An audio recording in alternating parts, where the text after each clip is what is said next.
Gold, trusted gold buyers. మీరు తాకట్టు పెట్టిన బంగారాన్ని విడిపించి ఈ రోజు ఉన్న మార్కెట్ ధరకు కొనబడను.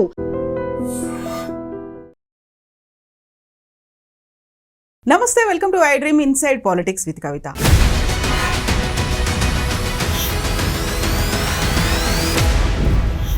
తెలంగాణలో పాత పేరుతోనే సరికొత్తగా ఇంకొక రాజకీయ పార్టీ రాబోతోందా? టీఆర్ఎస్, బీఆర్ఎస్ వదులుకున్నటువంటి ఈ పేరుతోనే ఇంకో కొత్త పార్టీ పెట్టాలి అంటూ తెలంగాణ జాగృతి వ్యవస్థాపక అధ్యక్షురాలు కవిత ఆలోచిస్తున్నారా?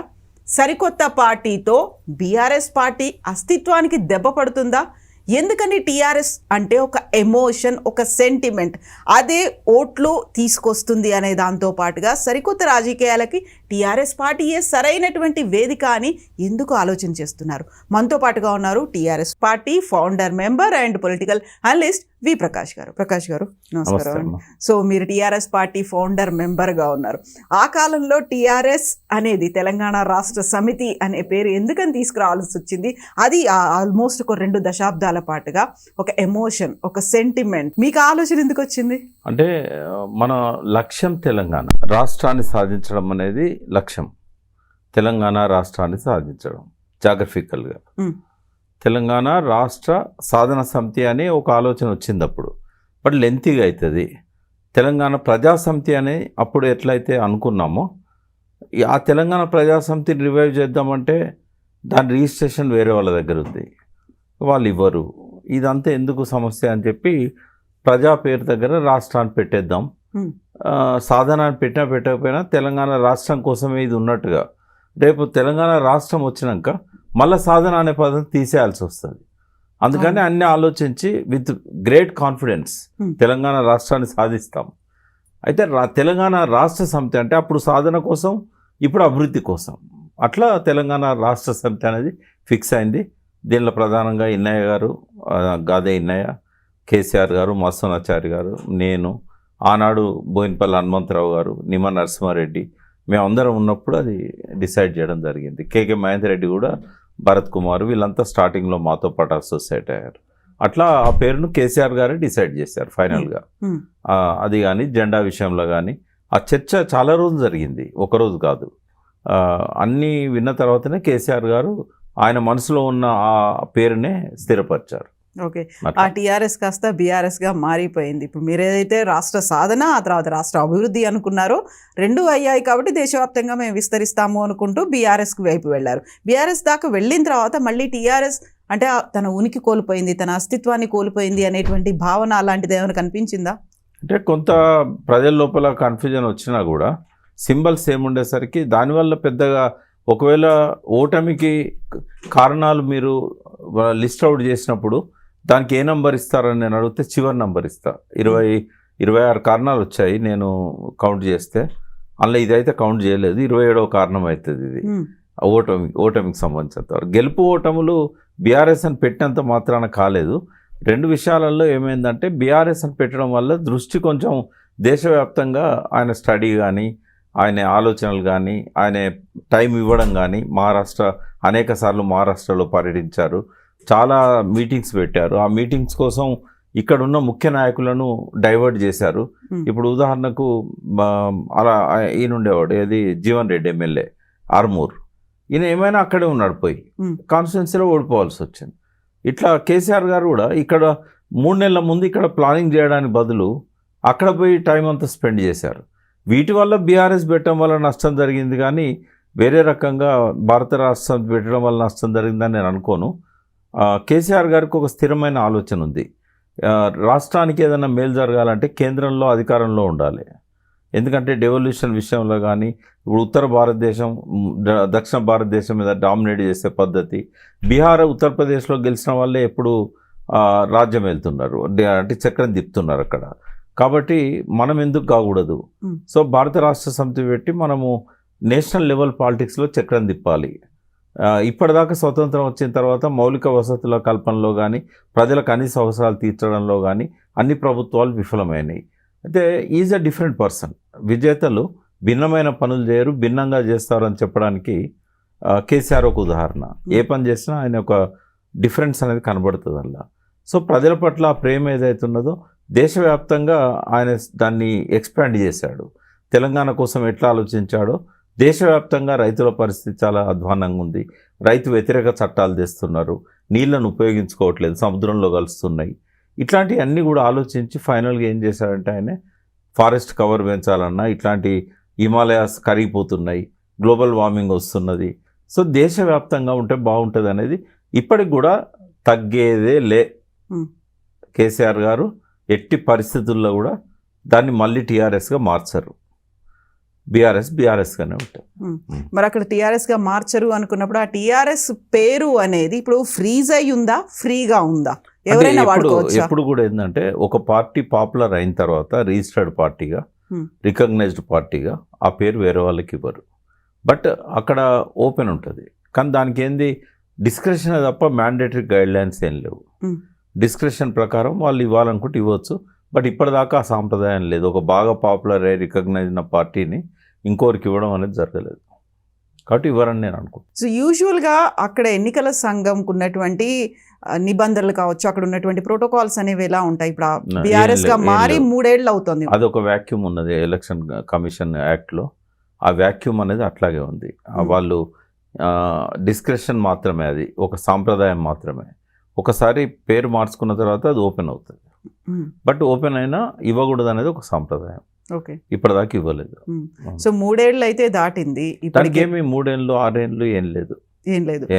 అయితే ఇప్పుడు కవిత అంటున్న మాట, టీఆర్ఎస్ పార్టీ అనేది చాలా ఫ్రీగానే ఉంది, అది మనం తెచ్చుకోవచ్చు, అదైనా రావచ్చు, సో పాత పేరే ఉంటుంది, కాకుంటే సరికొత్త ఎజెండాతో. అంటే ఏబుల్ లీడర్ ఎవరైతే శక్తివంతులైన సృజనాత్మక శక్తి ఉన్న తన బలాన్ని తను నమ్ముకున్న ఏబుల్ లీడర్ ఎంగిల్ మెతుకులు తినరు.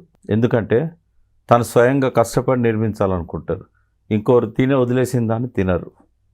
కాబట్టి అది ఎవ్వరు ఆలోచించినా కూడా వాళ్ళ ఫెయిల్యూర్ అక్కడనే కనబడుతూ ఉంది. అంటే పువ్వు పుట్టక ముందే అదొక బలహీనతలాగా ప్రజల ముందుకు వస్తుంది. అదే పేరుని తెలంగాణ రాష్ట్ర సమితి అనే పేరుని, ఒక టీఆర్ఎస్ పేరుని మీరు ఆలోచించారు, అదొక అందరినీ ఏకం చేయడానికి వచ్చింది, లేకపోతే ఒక ముఖ్య ఎజెండా, ఒక ఉద్దేశంతో ముందుకు వెళ్ళింది అనుకున్నప్పుడు మీరు కాదనుకుని వెళ్ళిపోయారు కదా. వెళ్ళిపోయిన తర్వాత కవిత గారి గురించి నాకు సంపూర్ణ అవగాహన ఉంది. ఆమె ఇటువంటి ఇష్టపడదు. ఒకరు తొడిగిన బట్టలు తొడగడం కానీ, ఒకరు వదిలేసిన చెప్పులల్లో కాళ్ళు పెట్టడం కానీ, ఒకరు వదిలేసిన ఎంగిల్ ప్లేట్లో అన్నం తినడం కానీ కవిత చేయదు.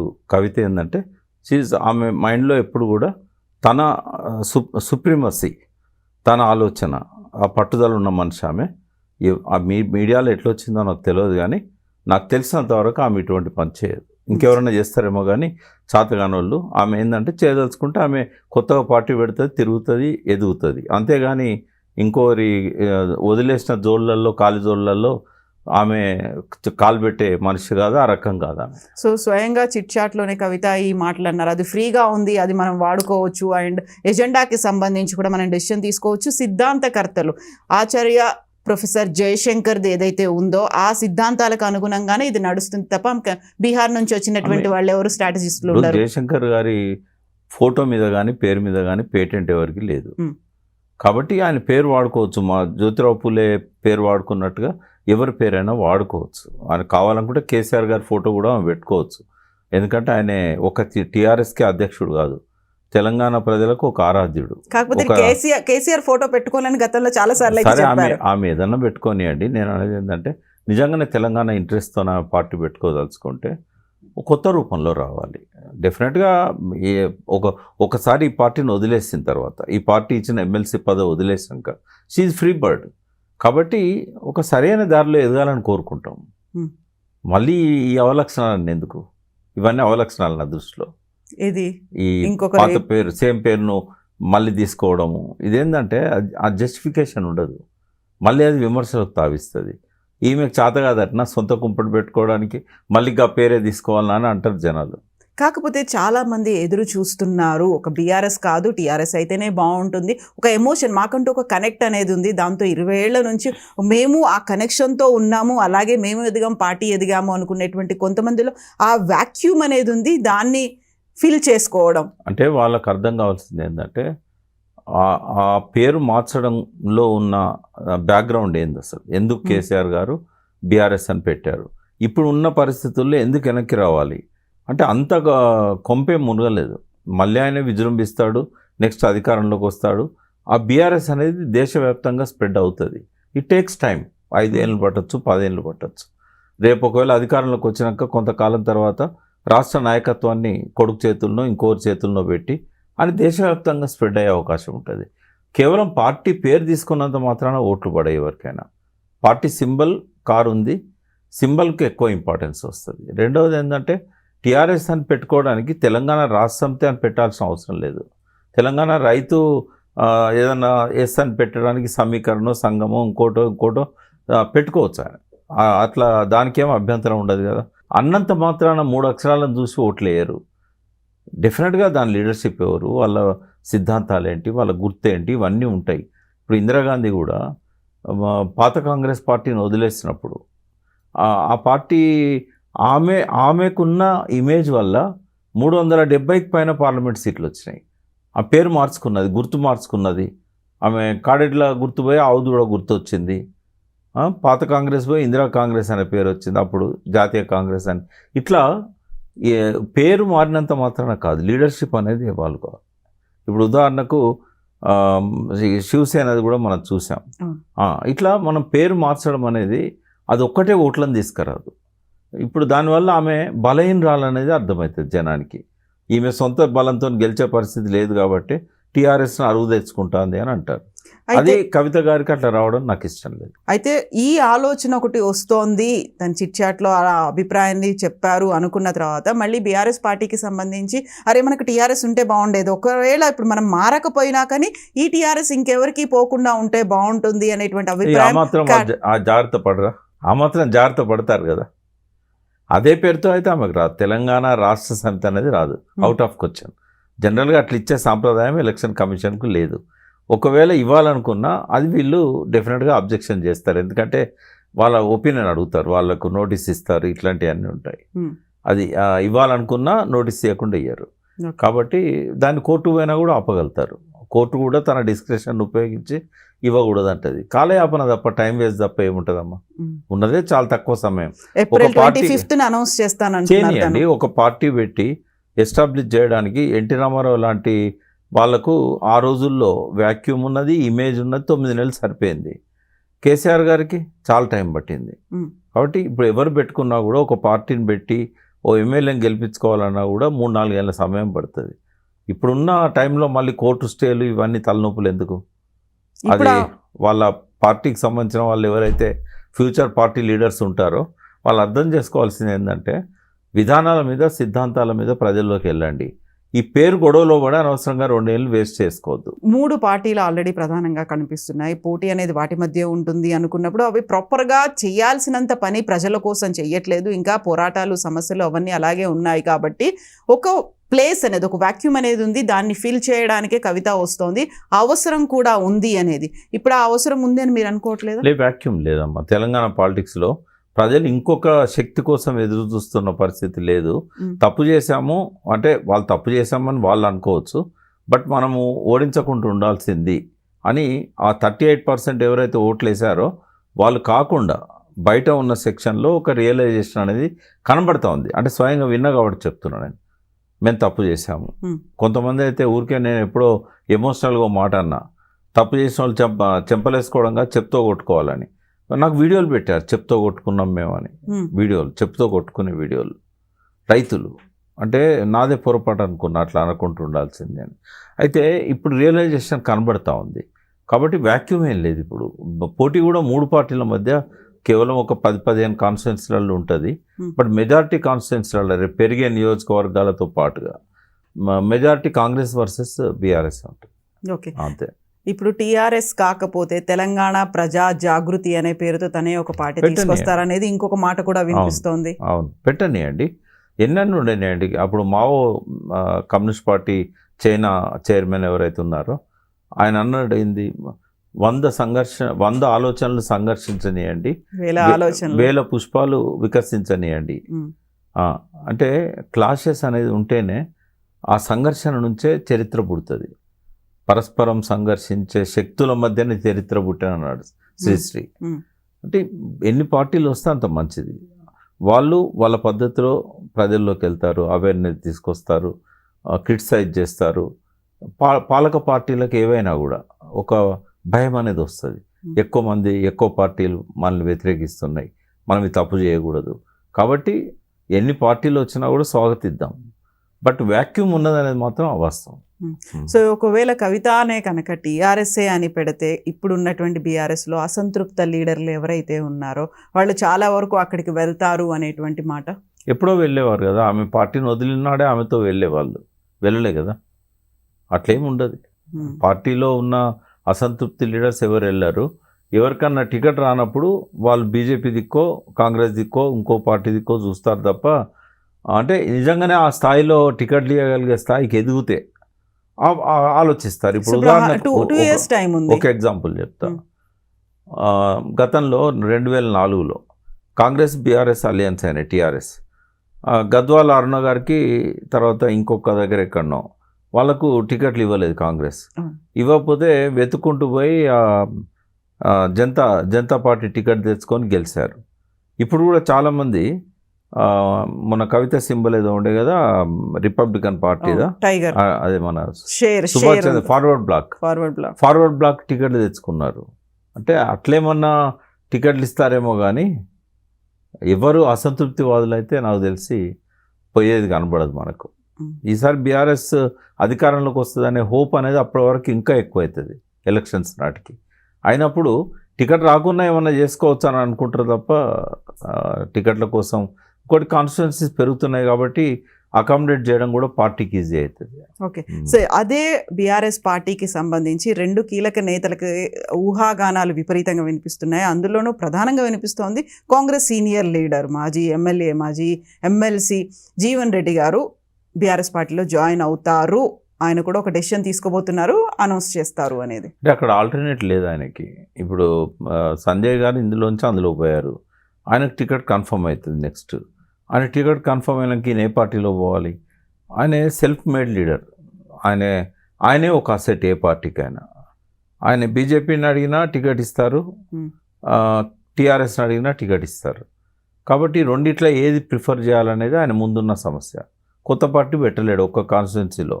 సో ఆయన బీఆర్ఎస్ని ప్రిఫర్ చేస్తాడు. Win win situation. సంజయ్ పోయినందుకు ఆ స్థానాన్ని గెలిపించుకోవాలని బీఆర్ఎస్కి ఉంటుంది. ఉన్నప్పుడు Jeevan Reddy is the best option అవుతారు. జీవన్ రెడ్డిలో కొన్ని మంచి క్యారెక్టర్స్ ఉన్నాయి. ఒకటి, మోస్ట్ సీనియర్ లీడరే కాకుండా నాన్ కరప్టెడ్. ఆయన ఏం ప్రజలకు డబ్బులు ఇచ్చి సారబోసి ఓట్లు అడగాడు. అటువంటి లీడర్స్ లేరు. కాబట్టి అది పార్టీకి ఒక అసెట్ అవుతాడు ఆయన. తర్వాత ఆయనకున్న ఎక్స్పీరియన్స్ టీడీపీలో కానీ కాంగ్రెస్లో కానీ 40 ఏళ్ళ సుదీర్ఘ ప్రయాణంలో ఒక అడ్వకేట్గా ప్రస్థానం మొదలుపెట్టి ఎన్నో శాఖలకు ఆయన మంత్రిగా పనిచేశాడు. ఎప్పుడు అసెంబ్లీలో చర్చ జరిగినా తెలంగాణ కోసం నిలబడ్డాడు. అంటే ఇప్పుడు కాదు, 90స్లో నాకు ఆయన స్పీచెస్ అన్ని ఇప్పటికీ నా చెవులో వినబడుతూ ఉంటాయి.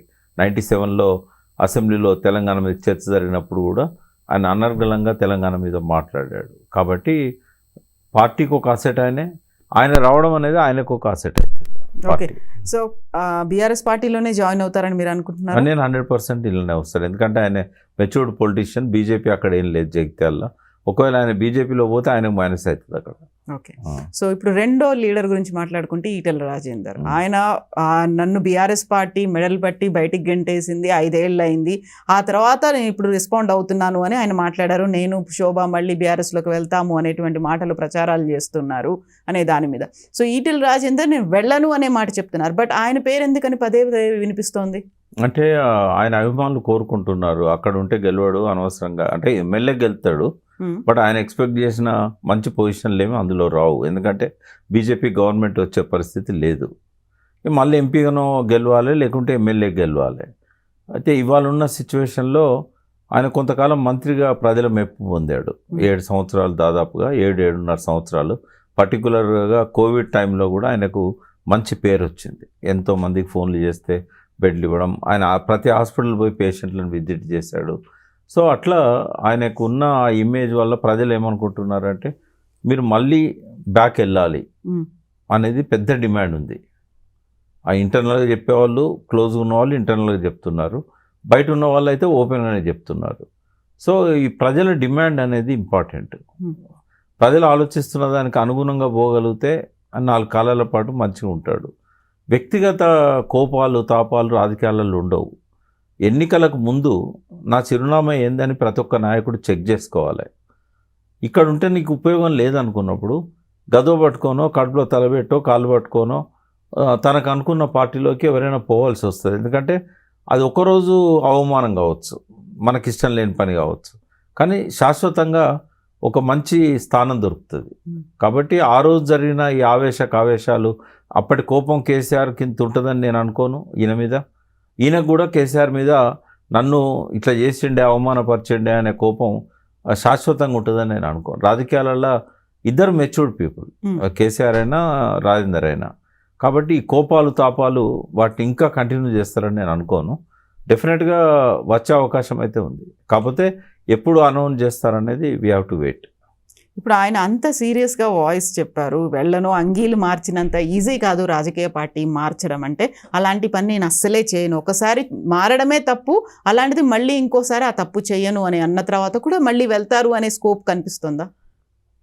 ఆయన క్విట్ చేసినప్పుడు అది అంటే నేనేమంటున్నా అంటే, ఆనాడున్న ప్రత్యేక పరిస్థితులలో ఆయన అందులోంచి బయటకు వచ్చాడు కదా. ప్రజల అవసరాల కోసం, ప్రజల ఆలోచనల కోసం తన అభిప్రాయాలను కూడా మార్చుకొని తలవంచాల్సి వస్తుంది ప్రజల నిర్ణయానికి. రాజకీయ నాయకుడికి ప్రజలే గిట్టరాయి. తనన్నా ప్రజలను లీడ్ చేయాలి తన ఆలోచనలకు అనుగుణంగా. అది సాధ్యం కానప్పుడు ప్రజల ముందు తలవంచాలి. కాబట్టి ప్రజలు కావాలనుకుంటున్నప్పుడు ఆయన రావాల్సి వస్తుంది, ఆయనకు తప్పదు. ఓకే, నేనైతే అందులో ఇంతకంటే పెద్ద స్థానం ఆయనకు వస్తుందని నేను ఆశించట్లేదు. బీజేపీలో కనీసం స్టేట్ ప్రెసిడెంట్ కూడా ఇవ్వలేకపోయారు. ఇక బీసీ ముఖ్యమంత్రి ఏం చేస్తారు వాళ్ళు? ఇంకా టైం ఉంది కదా, ఎలక్షన్స్కి ఇంకో 2 ఏళ్ల కాలం ఉంది కాబట్టి వాళ్ళ ఆలోచన సరళి ఫస్ట్ ఏంటంటే ఏ పదవి ఇవ్వాలన్నా ఆర్ఎస్ఎస్ బ్యాక్గ్రౌండ్ ఫస్ట్ ఉండాలి.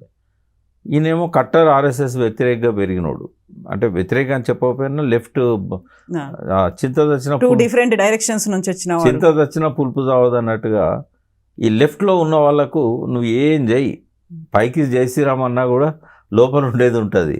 కాబట్టి వాళ్ళు హార్డ్ కోర్ వాళ్ళకే పదవులు ఇస్తారు. ఆర్ఎస్ఎస్ వెనకాల టచ్ ఉందా లేదా అనేది చాలా కీలకం. బట్ అదేమన్నా మిరాకిల్ జరిగితే చెప్పలేము రాజేందర్ విషయంలో.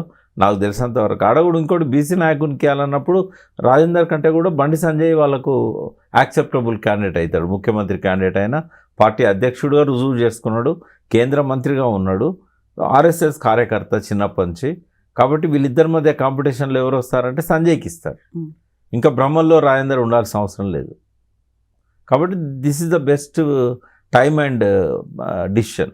ఓకే, ఏ పార్టీతో పాటుగా ఎక్కడి నుంచి పోటీ చేస్తారు, ఏ పదవి కోసం పోటీ చేస్తారు అనేది, అటు హుజురాబాదా మల్కాజ్గిరియా, ఎమ్మెల్యేనా ఎంపీనా అనేది?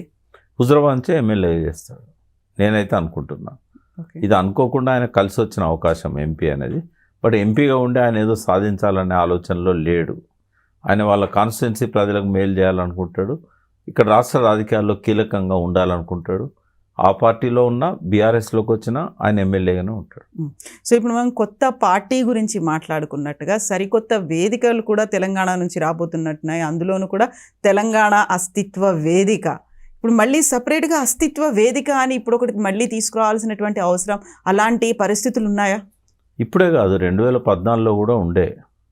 కానీ కేసీఆర్ గారి మీద ఉన్న అపారమైన గౌరవంతో ఆయనే ముఖ్యమంత్రి అయ్యే అవకాశాలు ఉన్నాయి. కాబట్టి ముఖ్యమంత్రి అయిన తర్వాత కూడా ఇంకా ఆయనే ప్రణాళికలో రాసిన అనేక అంశాలు ఖచ్చితంగా ఆ గ్యాప్ అనేది రాకుండా అస్తిత్వాన్ని కాపాడుతాయనే నమ్మకంతో మాలాంటి వాళ్ళమందరం కూడా సైలెంట్గా ఫాలో అయినాం. బట్ అస్తిత్వానికి అప్పుడు కూడా ప్రమాదం ఏర్పడ్డది, ఇప్పుడైతే చాలా ఎక్కువగా ప్రమాదం ఏర్పడ్డది. అయితే ఆ అస్తిత్వం అనే దానిలో చాలా అంశాలు ఉంటాయి. అంటే అప్పుడు ప్రమాదం ఏం ఏర్పడలేదు, ఆయన ఫుల్ఫిల్ చేయలేకపోయాడు. నేను ఒకటి అడుగుతాను, తెలంగాణ స్కూళ్ళల్లో చెప్పే సిలబస్ ఏదైతే ఉన్నదో ఆ తెలంగాణ అస్తిత్వానికి ప్రతీకగా ఉండాలి. తెలంగాణ అస్తిత్వంలో మన ఆహారపు అలవాట్లు ఉన్నాయి, మన కళలు సాంప్రదాయాలు ఇట్లాంటివన్నీ ఉన్నాయి. మన అంటే సాంస్కృతిక అస్తిత్వం, తర్వాత పురాతత్వ అస్తిత్వం, ఇట్లాంటి అంశాలల్లో కేసీఆర్ గారు దృష్టి పెట్టలేదు. అంటే ఆయన ముందు టాప్ మోస్ట్ అంశాలుగా ఏమున్నాయంటే, ఆయన ముందు ఆత్మహత్యలు ఆపాలి, 24 గంటల కరెంట్ ఇవ్వాలి, నదుల నీళ్లు మనం వాడుకోవాలి, మన నిధులు ఎట్లాగో మనకు వస్తున్నాయి, నియామకాల విషయంలో కూడా మనం చాలా చేయాల్సి ఉన్నది అని చాలా వరకు ఆయన ఒక్కొక్క అంశాన్ని స్పృశించుకుంటూ వెళ్ళిపోయాడు. కానీ ఇంకా కొన్ని అంశాలు మిగిలిపోయినాయి. అది నిరాదరణకు గురైనాయని చెప్పొచ్చు, నిర్లక్ష్యం అని నేను అనలేను. బట్ ఇప్పుడు వాటిని వెలికి తీసి ఆ అస్తిత్వానికి జవసత్వాలు ఇవ్వాలి. మన రూట్స్, మన జాగ్రఫీ, అన్ని రకాల అంశాలు ఉంటాయి, చరిత్ర, సంస్కృతి, ఎవ్రీథింగ్. కాబట్టి ఇది ఒక బ్రాడ్ పర్స్పెక్టివ్తోనే ఏర్పాటు చేసిన ఆర్గనైజేషన్. ఒక 3-4 నెలలు ఎఫర్ట్స్ పెట్టాము. నేను, శ్రీధర్ దేశపాండే గారు, పిట్టల రవీందర్ గారు, ప్రొఫెసర్ సీతారామరావు గారు, ఇట్లా చాలామంది ఉన్నారు అందులో. ప్రొఫెసర్ రాఘవరెడ్డి గారు హైదరాబాద్ సెంట్రల్ యూనివర్సిటీ ఉన్నారు, టంక్సాల అశోక్ గారు ఉన్నారు, ఇంకా చాలామంది ఉన్నారు, పేర్లని చెప్పలేను నేను. సో అందరం కలిసి ఏర్పాటు చేసేదే ఇది. శ్రీధర్ మాడభూష్ గారు ఉన్నారు, సైకాలజిస్ట్ వీరేందర్ గారు ఉన్నారు, ఇంజనీర్ జేఏసి వెంకటేశం గారు ఉన్నారు, తన్నీర్ వెంకటేశం, ఆయనతో పాటు కొంతమంది చీఫ్ ఇంజనీర్స్గా పనిచేసిన వాళ్ళు ఉన్నారు. అన్ని సెక్టార్స్లోకి వెళ్ళి ఐటీ వాళ్ళు ఉన్నారు, స్టూడెంట్స్ ఉన్నారు. సో వీళ్ళందరినీ మనం అందులో తీసుకున్నాం. సో అందులో ప్రొఫెసర్ కనకదుర్గ, రాజ్యలక్ష్మి ఇట్లాంటి అకాడమిషియన్సే కాకుండా హెడ్ ఆఫ్ ది డిపార్ట్మెంట్గా ప్రిన్సిపల్స్గా పనిచేసిన వాళ్ళు, తర్వాత జర్నలిస్ట్ మన శంకర్, బుచ్చన్న, ఇట్లా వీళ్ళందరూ కూడా అందులో భాగస్తులు. అయితే మొన్న దీనికి ఒక రూపం ఇవ్వాలి, దీనికి ఆవిర్భావము, దీనికి ఒక కమిటీ అనుకున్నప్పుడు నన్ను చైర్మన్గా ఎన్నుకున్నారు. నాతో పాటుగా మన పిట్టల రవీందర్ గారు కన్వీనరు, ఇదివరకు వాళ్ళకు శ్రీధర్ దేశపాండే గారు చీఫ్ కోఆర్డినేటర్ స్టేట్కి. ఇట్లా ఇదే నిర్మాణం అన్ని జిల్లాల్లో ఉంటుంది. దీనిలో ఏంటంటే ఎంతోమంది బీసీ అస్తిత్వవాదం కోసం పనిచేసే వరంగల్ నుంచి వేణు అని ఇట్లాంటి వాళ్ళు కూడా, అంటే కొన్ని డిమాండ్స్ వస్తున్నాయి. బీసీలది కూడా అస్తిత్వం, ఇవాళ పోరాటాలు జరుగుతున్నాయి అస్తిత్వం కోసం, దాన్ని కూడా ఇందులో భాగం చేయాలని వాళ్ళ డిమాండ్ ఉంది. అంటే ఇంకా కొన్ని అంశాల మీద క్లారిటీ రావాల్సి ఉంది. బట్ ఏది ఏమైనా కూడా అస్తిత్వానికైతే ఇవాళ మనం తప్పకుండా ఇంపార్టెన్స్ ఇచ్చి ముందుకు పోవాలనుకున్నాం. నాన్ పొలిటికల్గా, నాన్ పార్టీగా, నాన్ పొలిటికల్ అనలేం, నాన్ పార్టీ, ఏ పార్టీకి అఫిలియేట్ కాకూడదు.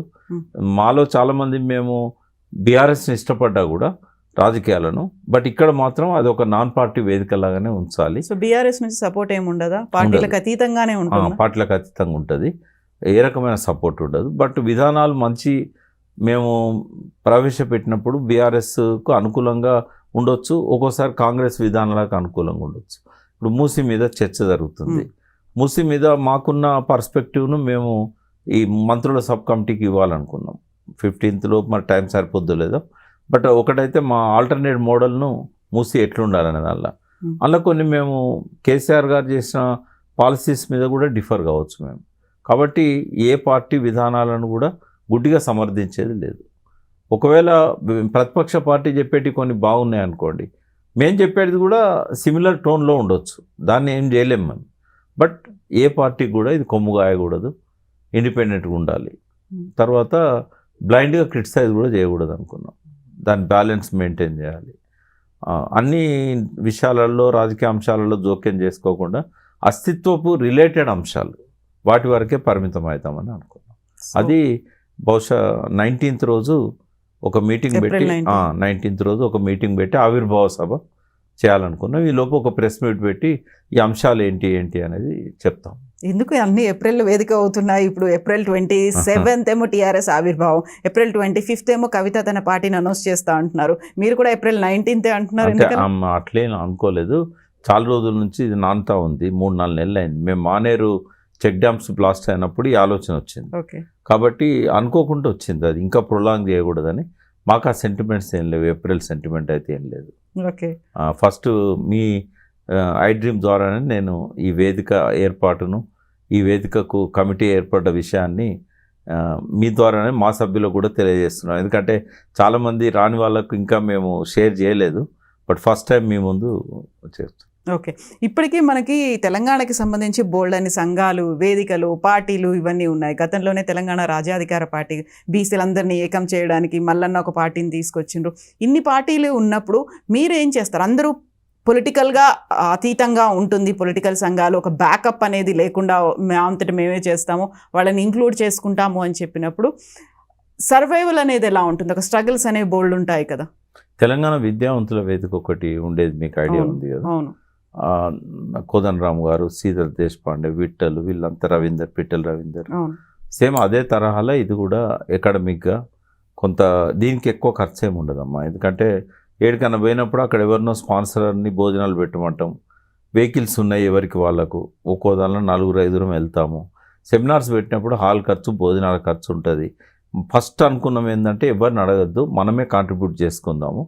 ఇప్పటిదాకా అట్లే నడుస్తున్నది. ఒకవేళ పెద్ద అమౌంట్ అవసరం పడ్డప్పుడు మనకు లైక్ మైండెడ్ వాళ్ళు ఎవరైతే ఉంటారో వాళ్ళ నుంచి విరాళాలు తీసుకుందాం.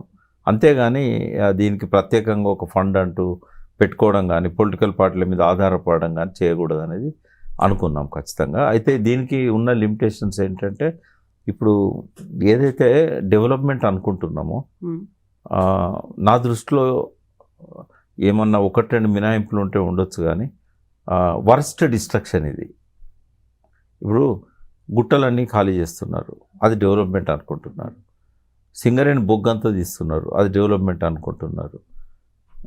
పట్టణీకరణ ఒక డెవలప్మెంట్ అనుకుంటున్నారు. హైవేస్ ఒక అనుకుంటున్నారు. మూసి పక్కన ట్రాఫిక్ కోసం 200 మీటర్ల రోడ్లు డెవలప్మెంట్ అనుకుంటున్నారు.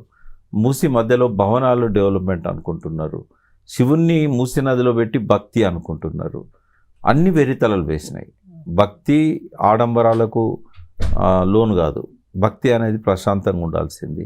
ఈ పెద్ద పెద్ద గోపురాలు, గుళ్ళు, ఇవన్నీ కూడా చాలా కాలంగా వెరితలలు వేస్తూ వచ్చిన సంస్కృతి. భక్తి అనేది ఎగ్జిబిట్ చేసేది కాదు. కానీ రాజుల కాలం నుంచే ఈ ఆడంబర సంస్కృతి అనేది అందులో వచ్చింది. అంటే మేము ఒకటి డిఫైన్ చేయాలనుకున్నాం, మన అస్తిత్వం ఏంది, పూర్వకాలంలో మనం ఎట్లున్నాము, ఇప్పుడు ఏం తింటున్నాము, ఏదైతే డెవలప్మెంట్ అని మనం చెప్పుకుంటున్నామో సిమెంటు, కాంక్రీటు, తర్వాత ఈ స్టీలు, ఇవన్నీ కూడా ఇవి డెవలప్మెంటే అనుకుంటే 1,00,000 సంవత్సరాల కింద మనుషులు క్రియేట్ చేసేవాళ్ళు. బట్ వాళ్ళకి తెలుసు ఇవన్నీ కూడా మానవాళికి, వాళ్ళ జీవనానికి, వాళ్ళ ప్రాణానికి, వాళ్ళ ముందు తరాలకు అత్యంత ప్రమాదకరమైనవి తెలుసు. కాబట్టే వాళ్ళు బెడ్రూమ్లలో టాయిలెట్లు కట్టుకోలేదు, ఇంటిపైన స్లాబులు వేయలేదు. ఇదంతా ఏదైతే జరిగిందో విశృంఖల అభివృద్ధిది. కాకపోతే ఇవన్నీ జరగకపోతే మనం ముందుకు వెళ్ళినట్టు కాదు. మనకు విస్తరిస్తున్నటువంటి నగరానికి తగ్గట్టుగా అన్నీ అమర్చుకోవాల్సినటువంటి అవసరాలు అనేవి ఉన్నాయి. మౌలిక సదుపాయాలు కావాలి. సింధు నాగరికత కాలంలోనే నగరాలు, అప్పటి నుంచి వచ్చినటువంటి టెక్నాలజీ కావచ్చు, డెవలప్మెంట్స్ కావచ్చు, మనం ఎంత ముందుకెళ్తున్నాం, ఇవన్నిటికీ తగ్గట్టుగా కదా మార్చుకుంటున్నాం. కార్ అనేది మన వేగాన్ని పెంచుతుంది, కానీ కార్ ఎంత డిస్ట్రక్షన్.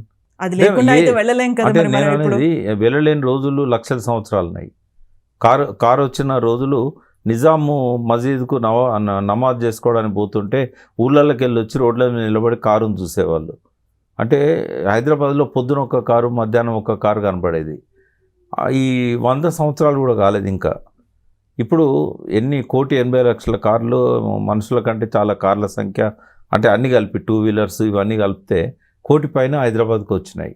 అంటే not at the stake of human life, not at the stake of 84 lakh creatures life. బయోడైవర్సిటీని ఫనంగా పెట్టి, 84 లక్షల జీవరాశులను ఫనంగా పెట్టి, మన ఓన్ శరీరాలను, మన ఆత్మలను ఫనంగా పెట్టి సాధించే డెవలప్మెంట్ ఒక డెవలప్మెంటా? ఇదంతా అభివృద్ధి పేరుతో జరిగిన విధ్వంసం. ఈ ఫార్మా ఒక విధ్వంసం. ఈ మూసీ లాంటి కన్నతల్లి నది అనేది, కన్నతల్లిని మలమూత్రాలతో నింపడమే కాకుండా వ్యర్థ రసాయనాలతో నింపడం అనేది ఎన్ని కోట్ల, వేల కోట్ల జీవరాశులు చచ్చిపోతున్నాయి. మీకు ఇంకోటి చెప్తున్నా, అత్యంత ప్రమాదకరమైనది ఏంటంటే ప్రతి 10 సంవత్సరాలకు 1 సెంటీగ్రేడ్ పెరగబోతున్నది. ఇంకొక 3 సెంటీగ్రేడ్ కనుక ఉష్ణోగ్రత పెరిగితే ఈ జలచరాలు అనేటివి ఉండవు. నీళ్ళల్లో ఉండే ప్రతిదీ చచ్చిపోతుంది. ఇవన్నీ కప్పల దగ్గర నుంచి మొదలుపెట్టి ఉభయచరాల దగ్గర నుంచి జలచరాలన్నీ ఇంకొక 3 డిగ్రీ సెంటీగ్రేడ్ పెరుగుతూ చచ్చిపోతాయి. అంటే మన జీవిత కాలంలో మనం ఈ వినాశనాన్ని చూడబోతున్నాం. తర్వాత మైక్రోబ్స్, మట్టిలో ఉండే మైక్రోబ్సే కానీ, నీళ్ళల్లో ఉండేటివి కానీ, మన శరీరాల్లో ఉండేటివి కానీ ఇంకొంచెం టెంపరేచర్ పెరిగిందంటే అవి తట్టుకోలేవు. అయితే ఇది మీరు అనుకుంటున్న ఆలోచన కేవలం తెలంగాణకే పరిమితం అవుతుందా? తెలంగాణలోనే ఇవన్నీ జరగట్లేదు కదా, ప్రపంచవ్యాప్తంగా గ్లోబల్ వార్మింగ్ ఉంది. ఎక్కడో ఒకడ మొదలు కావాలి కదా. తెలంగాణలో తన అస్తిత్వం గురించి మేము కొట్లాడతాం, తెలంగాణ అస్తిత్వం గురించి. పక్కన తమిళనాడులో వాళ్ళ అస్తిత్వం గురించి వాళ్ళు కొట్లాడతారు. ఇది పాన్ ఇండియాకు స్ప్రెడ్ కావచ్చు. దేశ సస్టైనబుల్ డెవలప్మెంట్ గోల్స్ అని ఐక్యరాజ్య సమితి పెట్టింది. దాని గురించి పట్టించుకున్న వాళ్ళు లేరు. మాలాంటి వాళ్ళం ఆడిట్ చేస్తాం. ఈ ప్రభుత్వం ఏం చెప్పింది 2030 నాటికి ఎంత తగ్గిస్తా అన్నది, ఎంత తగ్గించింది, చెక్ ఉండాలన్నా, చెక్ అండ్ బ్యాలెన్సెస్ అనేటివి ఉండాలి కదా. ఎవరు పట్టించుకుంటున్నారు? పోటీలు పడి గ్లోబల్ వార్మింగ్కు కారణమవుతున్నారు. ఆయన థర్మల్ పవర్ 4000 మెగావాట్లు పెంచాడు, నేను 8000 మెగావాట్లు పెంచుతా అంటే ఇట్లా సంతకం పెట్టిన మోడీ గవర్నమెంట్ కూడా ఆ విధానాలకు కట్టుబడి లేదు. మరి ఎవరు పట్టించుకోవాలి? ఫ్యూచర్ ఇప్పుడు మీ మనవరాలి పిల్లల యొక్క భవిష్యత్తు గురించి ఆలోచించాలి. సరే మీ బిడ్డ ఎట్లా బతుకుతుంది, మనవరాలు ఎట్లా బతుకుతుంది, కానీ మనవరాలి బిడ్డలు వచ్చే నాటికి 50 డిగ్రీలు 60 డిగ్రీలు సెంటీగ్రేడ్ అయితే ఏం దీన్ని బతుకుతారు? 30 డిగ్రీల సెంటీగ్రేడ్ అయితేనే వరి పండదు. వర్షాకాలంలో కొంచెం కూల్ ఉంటుంది కాబట్టి వరి పండుతున్నది. ఏం దీన్ని బతకాలి? మనిషి ఇప్పుడు ఈ ప్రకృతి ఒక్క మనదేనా? ఆ మిగతా జీవరాశులన్నీ అంటే ఎవరు ఆలోచిస్తున్నారు? ఇప్పుడు అదాని ఏమన్నా బంగారు కిరీటంతో స్వర్గానికి పోతాడా? సో బోల్డ్ అని ఉన్నాయి, అవన్నిటి కోసం ఒక వేదిక అనేది వస్తుంది. అస్తిత్వం బ్యాక్ టు ద రూట్స్. అప్పుడు ఎంత బాగా తినేవాళ్ళు గట్క. ఇప్పుడు ఇవన్నీ ఆనాటి ఫుడ్ అన్నిటి మీద అవేర్నెస్ తీసుకొస్తారు, అన్నిటి మీద. మేము అందులోనే ఒక ప్రోగ్రామ్ కూడా బ్యాక్ టు నేచర్ అని పెడుతున్నాం. ఇప్పుడు రేపు ఫస్ట్ మీటింగ్కే రాజేందర్ సింగ్ గారిని పిలుస్తున్నాం. అట్లే వెంకటనారాయణ గారు సీనియర్ జర్నలిస్ట్, వీళ్ళకు జీవిత సాఫల్య పురస్కారం వాళ్ళిద్దరికి ఇవ్వాలని. So thank you so much, best wishes to you అండి. Thank you. And for more videos, Please subscribe to iDream. Please subscribe to iDream. Please subscribe iDream. And please subscribe to iDream. For more videos, subscribe to iDream. please like, share and subscribe to the channel. Congratulations, iDream. Subscribe to iDream. Subscribe to iDream. So subscribe to iDream Media. iDream ki iDream team andarki huge congratulations. Please subscribe iDream Media. Please subscribe to iDream. Subscribe iDream. Please subscribe to iDream. iDream అంటే నా కళల ఛానల్ను subscribe చేసుకున్న నోరు తిరుగుతలేదు, మీరైతే గంట గుర్తు కొట్టండి. For more such videos, please subscribe to iDream. Subscribe to iDream. Please subscribe to iDream. Please subscribe iDream Media. Please do subscribe to iDream. Please subscribe to iDream Media. For best entertainment and information, please subscribe iDream. And don't forget to subscribe to iDream.